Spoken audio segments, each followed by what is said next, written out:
খুবই সহজে chilli chicken রেসিপিটা শেয়ার করছি। আশা করছি আমার আজকের রেসিপিটি আপনাদের ভালো লাগবে, আর ভালো লাগলে অবশ্যই ভিডিওতে একটি লাইক করে দিবেন। সহজ সহজ রেসিপি পেতে আমার ইউটিউব চ্যানেলটি সাবস্ক্রাইব করবেন, আমার পেজটা ফলো করবেন।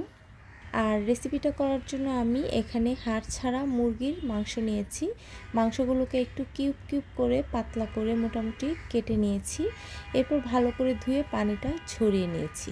এরপর এখানে 1 চা চামচ আদা রসুন বাটা, 1 চা চামচ গোলমরিচের গুঁড়া, পরিমাণ মতো লবণ আর হাফ চা চামচ করে ধনিয়া, মরিচ, হলুদ, জিরা এবং গরম মশলার গুঁড়া দিয়েছি।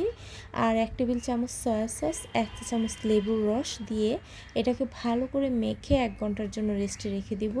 যদি হাতে সময় না থাকে তাহলে 10-15 মিনিট হলেও রেস্টে রেখে দিতে হবে। এরপর এখানে আমি 1 টেবিল চামচ ময়দা আর 1 টেবিল চামচ কর্নফ্লাওয়ার দিয়ে ভালো করে মিশিয়ে নিচ্ছি। কর্নফ্লাওয়ার আর ময়দা দেওয়ার পরে দেখতে পাচ্ছেন মিশ্রণটা কতটা শক্ত শক্ত হয়ে গেছে। এখানে কিন্তু কোনো ক্রমেই পানি দেওয়া যাবে না।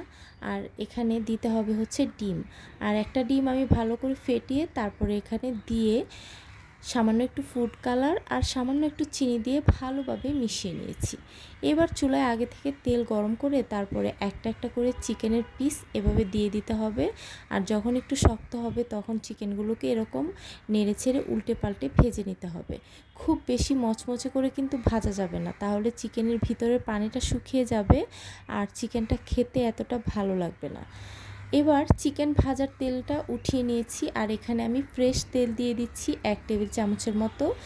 আদা কুচি এবং রসুন কুচি মিলিয়ে 1 চা চামচ দিয়ে হালকা গোল্ডেন করে ভেজে নিয়েছি। এরপর কিউব করে কাটা ক্যাপসিকাম আর গাজর দিয়ে দিয়েছি, সাথে 2টা কাঁচামরিচ ফালি করে দিয়ে দিলাম, আর হাফ কাপের মতো পেঁয়াজ এরকম ফালি ফালি করে দিয়ে দিলাম। 2-3 মিনিটের মতো সবজিগুলো ভেজে নিচ্ছি। আর 2-3 মিনিট ভেজে তারপরে এতে আমি দিয়ে দিব 1 চা চামচ গোলমরিচের গুঁড়া, 1/4 কাপ দিয়ে দিলাম টমেটো সস, আর 1 টেবিল চামচ দিয়ে দিলাম চিলি সস, 1 টেবিল চামচ সয়া সস। চিলি সস এবং সয়া সস দেওয়ার সময় ক্যামেরাটা অন করতে ভুলে গিয়েছিলাম। এরপর কিছুক্ষণ এটাকে ভালো করে কষিয়ে নিয়ে তারপরে আমি ভেজে রাখা চিকেনগুলো দিয়ে দিচ্ছি।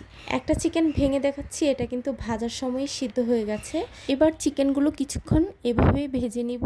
আর এরপরে আমি এখানে 2 চা চামচ কর্নফ্লাওয়ার 1 কাপ পানির মধ্যে গুলে তারপরে দিয়ে দিব। সাথে আমি আরও 1 কাপ পানি দিয়ে দিব রান্নাটা হওয়ার জন্য। আর চিকেনগুলো যেহেতু সিদ্ধ হয়ে গেছে, এটা কিন্তু বেশিক্ষণ রান্না করতে হবে না। লবণ চেক করে আমি এখানে সামান্য লবণ আর গোলমরিচের গুঁড়া সামান্য একটু দিয়ে দিলাম। এরপর চিকেনটা যখন রান্না হয়ে গেছে একটা ট্রেতে নামিয়ে পরিবেশন করে নিলাম।